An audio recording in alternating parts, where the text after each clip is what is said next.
วันแห่งความสุขหัวข้อในมื้อนี้แมนใจคนใจคนใน1ซามูเอลบทที่16ข้อ7ทรงกล่าวว่าแต่พระเจ้ายาเวห์กล่าวต่อเพิ่นว่า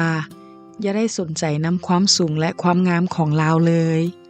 เฮาบ่รับเอาลาวเพราะการเบิ่งของพระเจ้ายาเวห์บ่คือการเบิ่งของมนุษย์เบิ่งภายนอกแต่พระเจ้ายาเวห์เบิ่งภายในจิตใจเมื่อเรียนพาโนรามาพระคัมภีร์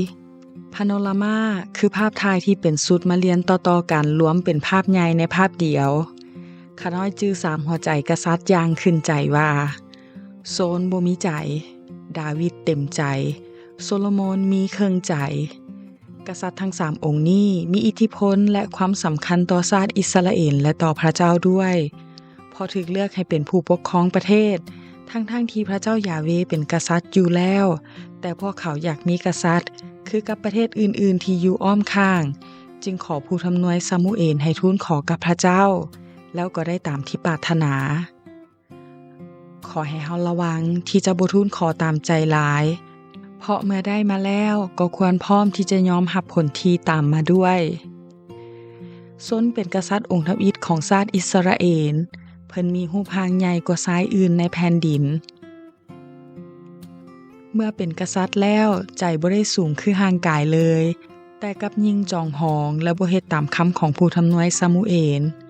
พระเจ้าต้องการให้เชื่อฟังหลายกว่าการถวายเครื่องบูชาหรือการรับใช้พระเจ้าตั้งดาวิดขึ้นเป็นกษัตริย์แทนโซลเพราะพระเจ้ากล่าวว่าเพิ่นเป็นผู้ที่จะเฮ็ดตามความประสงค์ของเฮาทุกอย่างตลอดชีวิตของดาวิดได้ตั้งพระเจ้าไว้ทางหน้าบ่ว่าจะเกิดอันใดขึ้นก็มีใจแสวงหานำพระทัยพระเจ้าเสมอดาวิดเต็มใจให้พระเจ้าแล้วใจของท่านดีกษัตริย์โซโลมอนมีครึ่งใจเพิ่นเป็นคนฉลาดที่สุดหั่งมีในทุกสิ่งและมีชื่อเสียงทั่วโลกแต่เมื่อเป็นกษัตริย์แล้วก็บ่ได้รักษาใจให้มั่นคงในทางของพระเจ้า